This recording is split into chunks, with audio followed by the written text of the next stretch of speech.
class of business studies, and here is the next important topic from unit 7, that is barriers to the effective communication. Right? Firstly we will discuss what are the barriers. हम इस session में हम देखेंगे कि barriers क्या होते हैं, communication में रुकावटें कैसे आती हैं, और एक वैलिड कम्युनिकेशन होने में क्यों देरी हो जाती है, ऐसे क्या पॉइंट्स हैं जिनकी वजह से कम्युनिकेशन जो है वो इफेक्टिव नहीं है. And then we will discuss semantic barriers. Okay, so this session, that's why I here given this name is semantic barriers, because in this session we all going to focus on just one type of barrier, that is semantic. So session start करते हैं ताकि आपको topic भी clear हो जाए. What it says, the factors which create obstructions, ऐसे कुछ factors, ऐसी चीज़ें जो कि रुकावटें पैदा करती हैं, ऑब्स्ट्रक्शन पैदा करती हैं, हर्डल्स क्रिएट करती हैं, in what, in the process of communication. जो कम्युनिकेशन का एक वे चल रहा है, on the path of communication, those hurdles या ऑब्स्ट्रक्शंस को क्या क्या कहा जाता है, कम्युनिकेशन बैरियर्स.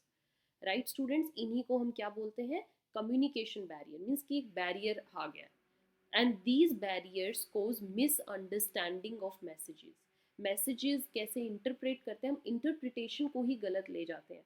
मैसेज किस फॉर्म में दिया गया है उसको हम उस वे में ही नहीं समझते, and we took wrong interpretation. So this is very important to know कैसी कैसी काइंड के हर्डल्स आते हैं और उनको हमें कैसे ओवरकम करना है. तो सबसे पहले जानते हैं what are those barriers in detail. So let's start. The barriers to the communication are of major 4 types. Right students? तो 4 types के कौन कौन से हैं? The very first is semantic barriers, then psychological barriers, then is organizational barrier, and fourth one are personal barriers. Okay, so semantic barriers, psychological barriers, organizational barriers and personal barriers. First we will see semantic barriers. यही हमारा topic रहेगा आज का. semantic barriers कौन से होते हैं, semantic रुकावटें किसे बोला गया है. So this topic tells us that semantic barriers, these are those barriers which create dash, which create problem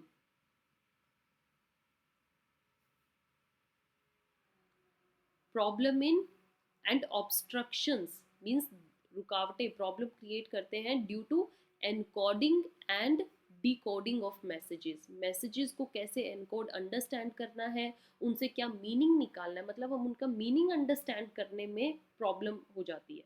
right students? So encode और डिकोड करने में जो दिक्कतें आती है, encoding and decoding of messages into the words या फिर impressions से जो दिक्कतें आए उनको बोलते हैं semantic. And this barrier arises because different words mean different things. हर वर्ड का एक डिफरेंट मीनिंग होता है, different thing to different people. Some of the common forms of semantic barriers, let's understand one by one. So the very first is badly expressed message. Okay, badly expressed message क्या है, ये हमारा first तरीके का रुकावट है, first तरीके की प्रॉब्लम है. बैडली एक्सप्रेस्ड मैसेज मीन्स जो यहाँ पर मैसेजेस होते हैं दे लैक क्लैरिटी. उनमें क्लैरिटी नहीं है, उनमें अंडरस्टैंडिंग नहीं होती है. हमें क्लियर पिक्चर नहीं मिलती है कि पर्टिकुलर मैसेज क्या बात कह रहा है, इस मैसेज को हमें कैसे लेना है. So what problem is here, message lacks clarity, और there is a use of wrong word, और there is not that word use जो होना चाहिए था. या तो कोई ओमिशन है या फिर रॉन्ग वर्ड यूज किया गया है, जिसकी वजह से कम्युनिकेशन जो है दैट बिकम्स इम्पॉसिबल. कम्युनिकेशन को आप इनइफेक्टिव कर देते हो, कम्युनिकेशन बिकम इनइफेक्टिव. ऑटोमेटिकली जो मीनिंग होना चाहिए वो नहीं हो पाया. राइट? जैसे आपने देखा हो the word is like, I will tell you, idol, है ना, जैसे यहाँ पे दिया गया, some meaning is this and same meaning is this. You badly express that message. आप उस word को या उस letter को या उस meaning को clearly नहीं दिखा पाते हो. Then the next is your symbols with different meanings. ऐसे words का use करना जिनका meaning ही completely different है, but आप उनको use गलत way में कर रहे हो.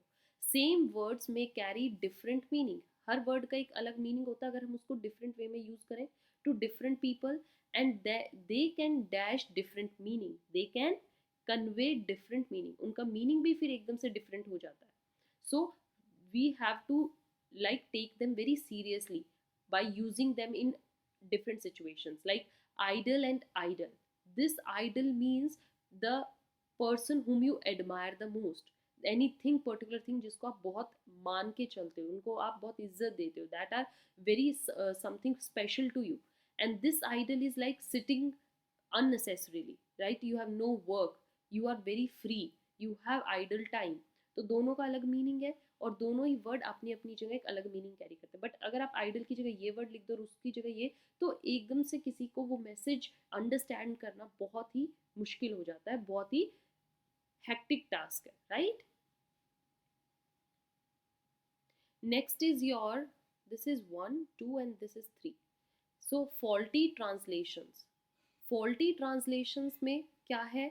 sometimes people do not understand the language in which message is given by the sender. Message ने सेंडर ने किस तरीके से मैसेज को भेजा है ये कई बार समझ नहीं आता है. So it becomes necessary to translate the message. Here translators should be proficient. जिस वे में मैसेज आया है आपको उसको इंटरप्रेट भी उसी तरीके से करना है. अगर आप उसका मीनिंग ही गलत ले जाते हो, उसको ट्रांसलेट ही गलत कर देते हो, तो वो ट्रांसलेशन क्या हो जाएगी, उस मैसेज को बिल्कुल गलत ले देगी. जैसे आपने देखा हो राइट नाउ हॉलीवुड मूवीज होती हैं, उनमें आपने देखा हो सबटाइटल्स आजकल हिंदी में भी आने लगे हैं ना. ऑडियो का आप हिंदी में करते हो तो बिल्कुल ट्रांसलेशन एज इट इज़ नहीं दे पाती. बहुत मीनिंग बिल्कुल गलत वे में चले जाते हैं, उनका मीनिंग ऑपोजिट हो जाता है. दैट्स वाई ट्रांसलेटर जो होना चाहिए बिल्कुल एफिशिएंट हो, जो उस चीज़ में बिल्कुल प्रोफिशिएंट हो, प्रोफेशनल हो, तभी आपको मैसेज का मीनिंग वही सेम समझ में आएगा. The next is unclarified assumptions. आप कई बार अजम्पशंस को क्लियर नहीं करते, उस अजम्पशन को वैसे ही लेके चलते हो. रिसीवर जो होता है मे हैव डिफरेंट अजम्पशन, उस टाइम पे वो कुछ और अज्यूम करके चलता है. If sender doesn't clarify the assumption, अगर सेंडर ने अजम्पशन नहीं समझाई कि ये अज्यूम करना है, तो रिसीवर शायद कुछ डिफरेंट अजम्पशन लेके चले about what, about the message, and that may lead to the unclarified assumption and also ineffective message. The next is technical jargon. Technical jargon means when there is the problem by technical units. Technicalities कोई परेशानी आ जाए. Certain terms जो होती हैं are used by many dash many experts.